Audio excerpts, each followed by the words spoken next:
Welcome to EPG Pathshala.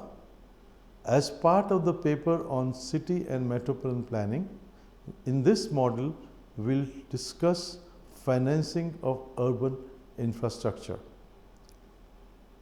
This would include discussion on overall investment requirement, how different missions of Government of India are providing support for improving infrastructure and governance, and what are the options possible which would include market-based financing like municipal bonds and public-private partnership. The learning objectives of this particular module are investment requirements for urban infrastructure in India, government response in terms of urban missions, and need for market-based financing in this sector, including bonds and public-private partnership. The total urban population of India in 2011 was 377 million, and about 32% of the urban population was living in urban areas. India needs to improve its urban infrastructure and governance to achieve its economic objectives to provide jobs to the millions. We need to develop sustainable and inclusive urban development. Ishar Ahluwalia Committee report has estimated that India needs investment of 39 lakh crores over next 20 years for urban infrastructure. Most importantly, additional rupees 20 lakh crores are required for operation and maintenance of assets, both old and new. It means that there is requirement of huge investment. Unfortunately, the revenue base of local bodies and urban development authorities is low. There is unpredictable funding from state and central governments, limited capacity at the national, state and local levels, as well as in the private sector, and this calls for innovative financing mechanism. We would first discuss various urban missions or government response to this issue or investment requirement. In 2005, Government of India introduced what is known as Jawaharlal Nehru National Urban Mission, which provided reform-linked investment for urban infrastructure. It had a total budget of 100,000 crores over 7 years. Cities and state governments were to sign an MOA with the national government for introducing reforms. They had to prepare city development plans and detailed project reports. In 2015, Government of introduced 5 urban missions. These include Amrut Atal Mission for Regeneration of Urban Transformation, Smart Cities, Heritage Cities Development and Augmentation Yojana, Housing for All, specifically for urban, and Swachh Bharat Mission. The trust areas of Amrut Mission is water supply, sewerage, septage, stormwater, public transport and non-motorized transport. It covers 500 cities and they have to prepare service level improvement plan as well as get creating rating. 25% of the projects are in phase 1, remaining 50% total approvals to be as the part of detailed project reports to be approved. There is a sharing of central and state government revenues. They have to appoint a project management consultant and work has to be awarded for all mission cities for credit rating, and they have to adopt model building bylaws. As far as the objectives of smart city missions are concerned, focus is to develop sustainable and inclusive development and create compact and replicable models. Smart solution will include e-governance and citizen services, waste management, water management, energy management and urban mobility. Promoting mixed land use, in area-based approach, inclusive housing, walkable localities, developing open spaces, transit-oriented development, and giving citizen-friendly governance is part of the program. They were selected in two-stage challenge process.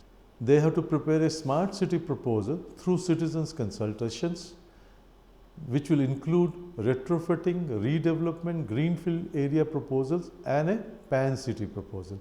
Implementation of area-based projects will be carried out by a special purpose vehicle through joint ventures, public-private partnership, and turnkey contracts. Urban planning in relation to mixed-use, compact city and area-based projects and pan-city will be essential part of this program.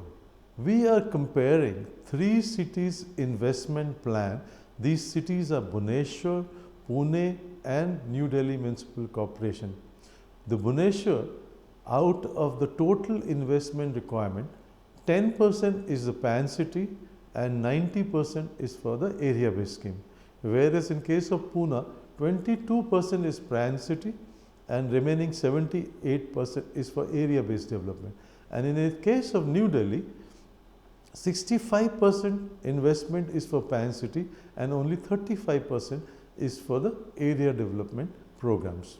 As far as sources of investment is concerned, Smart City is providing almost 20 to 26% of total investment, all the 3 projects. Whereas Pune is depending as much as 42% for land monetization, and Bhubaneswar is using PPP model up to 60%. The corresponding figure for NDMC in case of PPP is only 15%. So, different cities are using different sources of funding their smart city plans.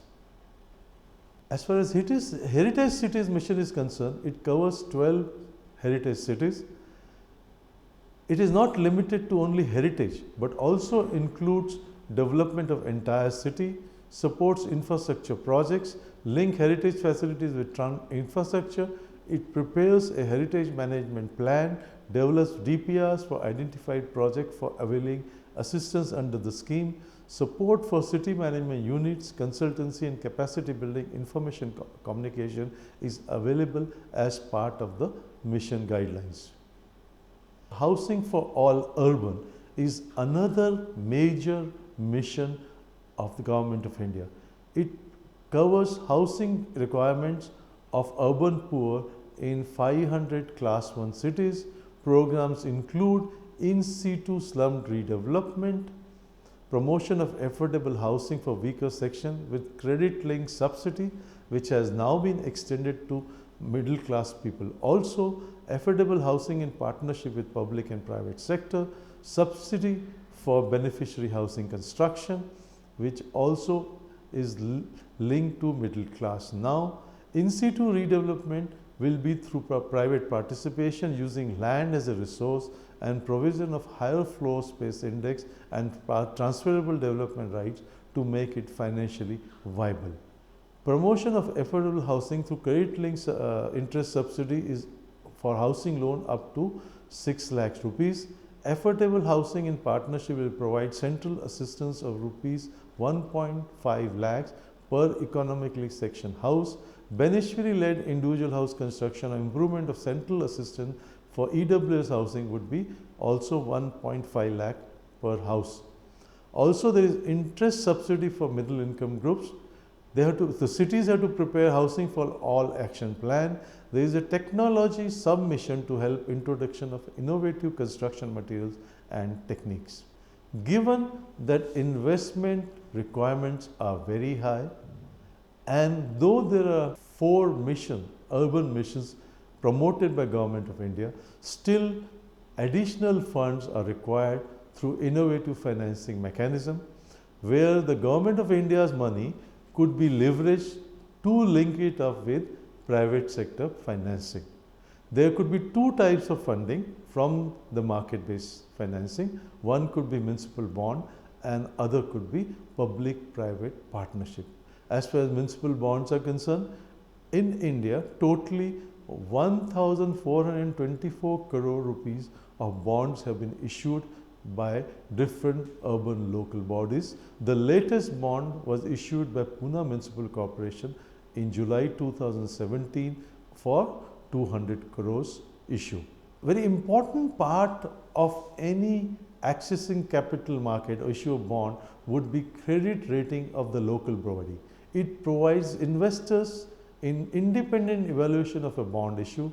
It addresses ability and willingness of local body to pay the debt. Evaluation based on legal framework, economic base, existing operation, management, project viability, financing, structuring, etc.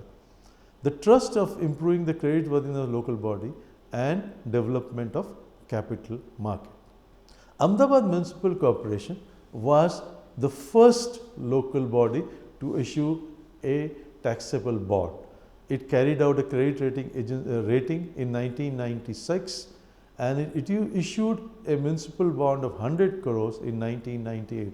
At that time, interest rate was 14% for a 7-year tenure bond, and most of the placement was private placement, and credit enhancement measures were included escrow account for octroi revenues or entry tax, a sinking fund for principal payment, DSR 1.5 for principal repayment. Another type of bond would be tax-free bond. To boost municipal bond market, the Government of India decided to provide tax-free status to municipal bonds. Ahmedabad was the first to issue a tax-free bond of rupees 100 crores, and till after that, Hyderabad, Vizag, Nashik, Hyderabad Water Supply and Sewerage Board have also issued tax-free bonds. 8 municipal corporation and utility boards have issued 120 crores of tax-free bonds till now. Municipal bonds annual interest rate of the tax-free municipal bond is 1.5 to 2% less than other loans for the same credit enhancement structures. All local bodies cannot issue municipal bond on their own because they do not have financially strong positions. Therefore, small and medium bodies are not able to access capital market. As similarly, the cost of transaction of this bond is also very high. USAID Fire project assists Tamil Nadu and Karnataka to structure a bond issue. This is called Pooled Finance Development Fund. Till now, Tamil Nadu and Karnataka have issued pooled finance. The other method of involving innovative financing with public-private partnership. In India, there are different kinds of public-private partnership have emerged. For example, Chennai Water Supply Board has service contract for delivery of operation and maintenance. Navi Mumbai has introduced performance-based service contract. Tirupur Water Supply and Sewerage Project was with a joint company on build, operate, transfer process. Alandur Sewerage was build, operate and transfer sewerage treatment plant. Karnataka towns have tried to issue water management contract, and Salt Lake Calcutta has a water build, operate, transfer contract. It can be summarized that as far as solid waste management is considered, it is feasible to go for transfer of through the private sector, and community or NGOs can do the collection. As far as water supply is concerned, it's feasible to go for bulk supply in case of water supply, and distribution could be by the government organization. Bus transport, it is feasible to go for PPP. Roads, it is difficult. In case of street lighting, it is feasible to include smart lights through advertisement, right? One of the methods of including PPP would be that the public organization construct the infrastructure and hand it over to private party for management. 14th Finance Commission provided performance grant for urban local bodies. It said that 87,000 crores could be devolved to urban local bodies during the period of to 2015 to 20, 80% for basic grant and remaining 20% for performance grant. They have to be used for basic services and O&M of ULBs. The focus of performance criteria was audited annual account, increasing own revenue sources and publishing or services benchmark. What is the way forward? I think the most important way forward in case of financing urban infrastructure would be to have definite government policies in case of financing this infrastructure. We need state policies as well as regulatory framework. There should be a project development fund or agency which helps urban local bodies to develop detailed project reports which not only estimates engineering costs but also does financing analysis and institutional structuring. There has to be a focus on project implementation. Support is required from local governments as well as with the citizens. There should be capacity building of urban local bodies to introduce innovative financing. There could be bond banks for small local bodies. You require strong commitment and support from elected leaders as well as from municipal officials. Urban leaders have to build the trust and convince that the increase in revenue will help the projects. This would help to generate additional revenues as well as improve services. To summarize today's discussion, it is important to understand that huge investments are required in urban development, particularly urban infrastructure. Government of India has taken up number of urban missions. However, it is not enough to just wait for funding available from this mission. It is important that the funding available from different missions from Government of India as well as from the state government is leveraged from funding from private sector and different methods of delivering the services, including public-private partnership. When we will integrate the funding available from Government of India and from different private sources, that will provide us for investment in urban sector. This efforts should include increasing own revenues of the local bodies. The more revenue base the local bodies have, they will be able to leverage their funding from private sources also. Thank you for your interest in this module.